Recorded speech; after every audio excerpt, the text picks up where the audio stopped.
Wewa oliko BBS Terefayina yaffe y'Obwakabaka bwa Buganda nkulamusizzaako nnyabo ne ssebo weebale kugyekuumirako okuva ekiro okuva enkya olw'eggulo naffe obweyamu bwaffe kuweereza obuteebalira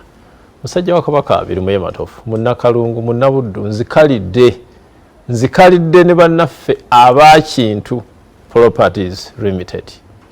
bano nga bagula ttaka ne baliteekateeka ate ne bali kuguza era nga basangibwa wano e Maganjo opposite Maganjo Grain Millers. Mwana muwala ono omukyala wa Kabaka ono Tina ku lwa KHINTU Properties zikalidde naye wano naye aga nti sijjako wabbasomesa nabbabuulira obulungi obuli mu kugula ettaka nga ddala polotiyo ogijje mu KHINTU Properties Ltd. Kamusabe ababuuzeeko ate tulabe kyatuteekedde olunaku olwaleero. Tina enseekula bulungi saba obuuze kuba tulaba n'abatuwuliriza. Abalabi ba BBS Terefayina mbabuuzaako buli omu wasinzidde okubeera nga ssaawa zino eno oliko BBS Terefayina weebale nnyo kwekumira ku BBS mwasuze mutya mugyebaleko buli omu nga waliwo abatulaba nga bali ku mirimu gyabwe bali mu saluuni bali mu office gaabwe bali ku maduuka gaabwe buli omu waali nga gwe wooli wooyiyiza ekikumi wooyiyiza obulamu engeri gy'obutambuzaamu weebale nnyo weebalire ddala ate n'okwebazaamu ak'ensusso bakasitoma baffe aba KHINTU Properties naddala nga gwe okujja ku KHINTU Properties oba okuba ennamba y'essimu ya KHINTU Properties otulabidde ku BBS Terefayina gwate enkwebaza nnyo nenkubuuzaako ak'ensusso nti wasuze otya gyebaleko ate weebale nnyo tojjanga okwo weewaawo tulagire ffe twala nnyo tujjukiza okubajjukiza tuli nga tujjukiza ebyawandiikibwa KHINTU basangibwawo KHINTU Properties saawa zino eno ye kampuni eyeegulidde erinnya mu kugonjoola ensonga z'ettaka zonna omanyi ffe twasalawo okukola mwami birimu ye twasalawo okukola bye tutegeera manyi nti waliwo okukola ate nga byokola tobitegeera bulungi naye ffe aba KHINTU Properties twasalawo okukola bye tutegeera kinno bya ttaka era gwali eyo atuwuliriza nga gwe mulundi gwe ogusooka kuba nzikiriza nti BBS buli ddakiika eyitawo efuna omulabi omupya buli ddakiika ate atali omu kakati waliwo oli agamba KHINTU kyeki KHINTU bakola ki buli bw'owulira ekigambo KHINTU Properties gw'olina kulowooza bulowooza ku bya ttaka kulowooza ku byapa kulowooza ku kupunta ttaka kwegamba twogera lulimi lwa ttaka era lwe tutegeera mu kyo tuguza abantu ettaka gwe ng'oli oli munnayuganda ekirooto kyo sijja nagamba nti ng'ekirooto kyo ani atalootangako kubeera nga ku nsi yattu manye ensi yattu eno waliwo yaŋŋambye waliwo kasitoma eyazze n'agamba wanjagazza okugula naye nze sizze kugula nkitwala nti ku nsi yattu nange ŋŋenda kukolobozaako mbeeko nange omusitale ogwange okoloboza kakati ekigambo ekyo kyannyumidde nnyo mu bunene bwayo nange kanzije ku Uganda yattu ŋŋambe nti nkolobozaako nga mpita mu KHINTU Properties ne mugamba waayi tusanyuse nnyo ate yampadde n'ekigambo ekipya jangu tukoloboze ku nsi yattu waliwo okukoloboza naye nga toyise mu makubo matuufu naye gwali eyo nga mu butuufu ekirooto kyo guno omwaka kutudde omanyi omwaka guno gwali gutandika tuyina ebintu bye tuwandika wansi nti mu kiseera kino nja kuba oba omwaka guno gye gunaggwera oba mu myezi 6 oba mu myezi 4 to-do list eyo ogenda weechekinga mpola ng'otiikingako kakati gwali eyo nga ku to-do list yo kwaliko nti omwaka guno nteekwa okubeera nga nfuuse landlord tekitegeeza nti ng'omaze okuzimba landlord tekitegeeza bano abasolooza bokka nedda ne ku ttaka kw'otudde kasita obeera n'obwannannyini obeera landlord obeera oyogeza maanyi nti awo wange nze mpitaawo ninaawo newali nga ebiwandiiko biyina ebyapa by'obiyina kugamba kakati ebyo byebirooto bye twajja okuyambako munnayuganda bituukiriza nti gwali eyo wenna nga owulira oyagala okugula ettaka etagenda kustressinga ettaka eryogenda okubeera nga ozimba misana ozimba misanaze wali obemanyi nga yo bwogulayo ettaka oyo matiri ogenda kiro bw'obeera togenze kiro bw'owakakutana n'ogamba nti leero ku lwessande kangendeyoko nambule ploti osooka ku poliisi ya ku kyalo ne bakuwa obukumi ku ploti yo gye weegulira ku ssente zo ku ntuuyo zo naye kintu ojja kuyiwa matiriyowo misana nga teryakugambako ogenda ozimbe abantu obalambuze nga tosose kulingiza emmotoka togitunuza omanyi bagamba nti bw'oba olambula ettaka emmotoka gitunuze gyokola ki abayi tugende ne driver asigala ku steering ng'ate ekyatokota tulambula etokota ebyo nedda mu kintu nedda tugamba nti nedda wogenda okugula ploti ng'ogiriko bwomu ekyo kikulu nnyo abantu edda ebyabatamyanga okugulamu estate omanyi estate ebaamu ploti nnyingi naye abantu edda ekyabatiisanga okugulamu esinadda paka kati kubanga kintu era tufuna abajja ne batunyumiza oba nakusharingirako experience ye nti nagula ploti mu bagundi oba ewagundi naye omanyi bw'ogula ploti obeera excited kakati ku weekend oyina otwalayo omukwano gwo birimu ye bw'abeera mwami n'otwalayo mukyala wo obeera wakajjayo mukyala wo kweno weekend oba eyagala senga wagendeyo abaana babawumula naye ogenda okutuukayo nga mugirikaaba mwenna muzze kulambula ploti eyo kati okwewonya ebyo byonna bwe munnayuganda ali eyo oba oli mitala w'amayanja oba oli mu uganda ekyokuddibwamu kiri kimu Kintu Properties ekawempe Maganjo opposite Maganjo Grain Millers oba tukubireko ku 0753 33927 oba 0762 10 obeera otufuna bulungi. Wow. Oli ku BBS Terefayina ndi ne bannaffe aba Kintu Properties Ltd. Tina ali wano ku lw'ekitongole ekyo ekisangibwa wano e Maganjo opposite Maganjo Grain Millers. Awo nyini Tina oyogedde kukoloboza okukoloboza kansanyusizza kuga enensi nayo nagwe n'oba nga toyina wakoloboza nti wano wange tewaliwo layini esoma linnya lyo esoma linnya lyo akibi nnyo naye kati mu byonna di ettaka bwe lifuuka bizinesi eri oyo ali emitala w'amayanja ali ebweru wa Uganda eri oyo ayinza okugula ku Bakintu n'agula ezirobwe n'abagulako empigi nga ye buli guudo lwe muggulawo yagenda di lwe lifuuka bizinesi noga nti kasente kangenika nkatereka mu Bakintu bwe mbagulako ploti nga bukyalina wa bbeeyi ntono kakati togere ku ttaka nga bizinesi eri oyo aguze ku Bakintu mu Kintu Properties ekisookera ddala tukimanyi bulungi nnyo nti omuntu agenda okugula ettaka nga ayina emigaso egy'enjawulo waliwo ajja okugula nga yadduka bupangisa waliwo ajja okugula ng'ayagala kuwummuzaawo bakadde be waliwo ajja okugula ng'agula ttaka lyakulimirako waliwo ajja okugula naye kati waliwo oli Kintu gwe yasomesa negamba nti okimanyi osobola okugula ettaka nga n'okikola nga bizinensi kye bayita batya kuterekamu ssente zo kye bayita okuterekamu ssente zo n'obeera nga tebikyali nti nno olina kuggulawo kitongole nti kati nina kubeera nga nzigulewo nange birimu ye properties nedda bw'ojja mu Kintu ennaku zino eno bannaayi gwe munnayuganda ali eyo atulaba osobolera ddala okugula ettaka ate n'olikozesa nga bizinensi etya ettaka lino eno kyekintu kyokka kyogenda oteekamu ssente nze nsiiba ngamba abantu kyekintu kyogenda oteekamu ssente ye bizinensi gy'otagenda kukola ekusale ngamba lwaki otya era lwaki bannaffe abali mu butale obw'enjawulo batuweera obujulizi obutale busiiba bukwate omuliro kituufu sigumusa ebiri wali owuliddeko ettaka nti lyakutta omuliro ne lijja ebiriko byebikwata naye ddyo enkeera lisigalawo ne basendevu n'ebisiiriiza enkeera lisigalawo ettaka bw'okwata ssente zo n'ogula emmotoka n'ogula bodaboda n'ogula ki ebintu ebyo bibeera ku risk yakugwa kabenje ettaka terigwa kabenje nti nkutte obukadde bwange 6 mu emitwalo 8 olwono ngenze ku estate ya Kintu eya Busunju 6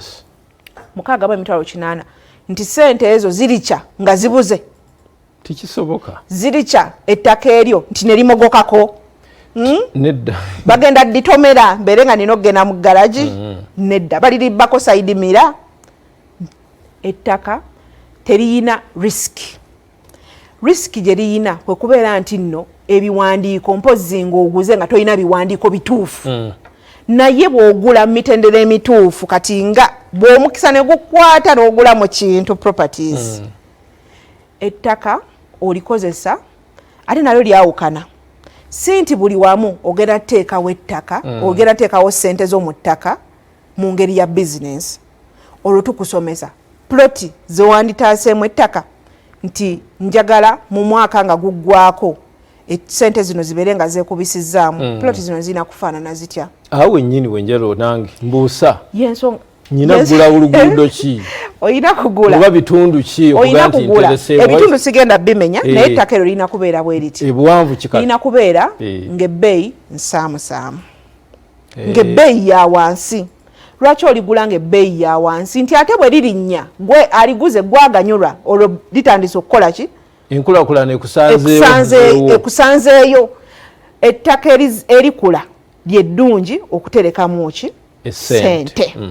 va ku lino eno nti ngenda kugula wali eri Emmengo ngenda kugula eri Lubowa ngenda kugula eri Munyonyo ebyo era ojja gigula nga plot ya bukadde 10 era ojja kusanga ng'okoze eki nga bakuwadde 10 sina kindi kyenda kuba obwavu bungi naye bwewegulira plot zineno Kintu zeeranga $8,880 mpigi ekyapa kyo n'okikwata n'okizza mmanyago n'osirika mbuulira nti nno omwaka ogujja oba emyaka 2 empigi wajja kubayo plot ya $8,880 tekisoboka yensonga lwaki tukubiriza bw'obeera n'ekigendererwa ekikozesa ettaka lino nga bizinensi tomala gagula si nti buli wamu ogenda ziteekawo zikole ki ziveewo kaakati olina kujja mu Kintu ffe tukusomesa lwaki tubuuza nnyo abantu ekibuuzo kino eno abamu nno bagamba kampani eyo nno nayo ebuuza nnyo bw'ogenda okugula aliwo oli ajja naganze njagala kugula ezange ziizino munnaaye naye kye tusooka okukubuuza munnaaye ettaka onoonya lyaki lwaki tukubuuza nti ettaka onoonya lyaki tusobole okufunira giweerako ekyapa kiba kisomaani Kintu Properties lwaki kisoma Kintu Properties kiraga ekyapa kirina okuba ne history Kintu alina okuba ng'alina gwe yakijjako n'akifuna n'abisalaasalamu ebyapa byonna ebibeera ku estate za Kintu Properties bibeera bisoma Kintu Properties nga proprietor gwe wakigulako yensonga lwaki endagaano eno yeesooka okuweebwa eraga nti ogenda ofunye ekyapa kya Kintu kiri mu Kintu Properties wabula bw'ofuna ekyapa kineeno mpozi okubajjukizaako okuleka sente z'oguze nti $6,880 ebusunju tolina sente endala gy'oyongera kuwaayo kufuna kyapa ekyo nakyo waliwo yakubye essimu ng'abuuza nti kati bwengula bwe mmala okugula $6,880 ekyapa kyo kiba nyongerayo sente mmeka bwe batwe bwe babba abantu naye Kintu ekugamba tolina sente endala z'oyongera kusasulayo sente ezo zennyini tukuweerako ekyapa ekyo being that nti ffe okukola ebyapa tetulinda mwami birimu ye kugula tetulinda waswa kugula tetulinda ani kugula tubikola ne bibeerawo yensonga lwaki bisoma Kintu Properties nti bw'ogula ploti namba 6 tujjayo bujja kyapa kya namba 6 ne tukola ki ne tukikuwa ne transfer form sente endala customer bw'oba oyagadde z'oyongera okusasula ze sente z'okukola transfer okukyusa ekyapa ekyo ne kidda mmanyago era waddembe omulala bimukolerako era oli waddembe n'okugenda n'obyekolerako gwe bwekka information eri buli wamu nti ogenda ku internet n'osoma mu Uganda nkyusa ati ekyapa n'obyekolerako naye waliwo oli agambira ddala nti nze njagala kuva mu Kintu full package mfulume lumu wano nga kisoma birimu ye Matovu Michael yes kakati customer oyo okukyusa ekyapa kwe kuba kuddako ekyapa kinene bw'oba okikyusa gavumenti yateekawo emisolo egy'enjawulo gy'osasula okusinziira ku bbeeyi ku value y'ettaka gavumenti lye yagiwa keeka akasente akatini k'oyongerayo okusasula wabula waliwo abamu n'agamba nze nguze sinnasalawo kiteke mmanya ga mukyala ntekeko fembi ntekeko baana bw'oli waddembe okugenda n'ekyapa abasatu ate abaana bange ab'egindi kati gwe ng'okyerowooza era gw'oli waddembe okugenda n'ekyapa kyo nga bwe weerowooza nga okiyina nga bwe weerowooza ng'okiyina wabula tukubiriza nnyo okukyusa ekyapa kino ne kisoma amannya go w'obeera okifunidde. Sigambye nti bw'okitereka waliwo akabi, tewali kabi oguze mu kintu naye w'ogulagula eyo wabweru bw'okitereka okumala emyaka ogenda okwekanga lw'oyagadde okukyusa lw'ozuula bakiteekako caveat. Ekyapa kiriko mogegi simanyi biki ebiwe bityo bw'obeera toguze mu kintu kyova olaba tukubiriza nnyo totereka kyapa kitali mu mannya go kiba nawe omugaso gwakyo oguyinako kitini tereka ekyapa nga kitudde mu mannya go nti tina nankabira ka emergency njagalayo kaalooni kakati lwaki okitereka nti ebitundu bino bye tugulamu ettaka nga kye tutandikiddeko ettaka ogenda digula leero empijiri ya $8,800 leero mu 2024 mu 2027 ettaka terigenda kuba lya $8,800 y'ensonga lwaki n'omusolo gujja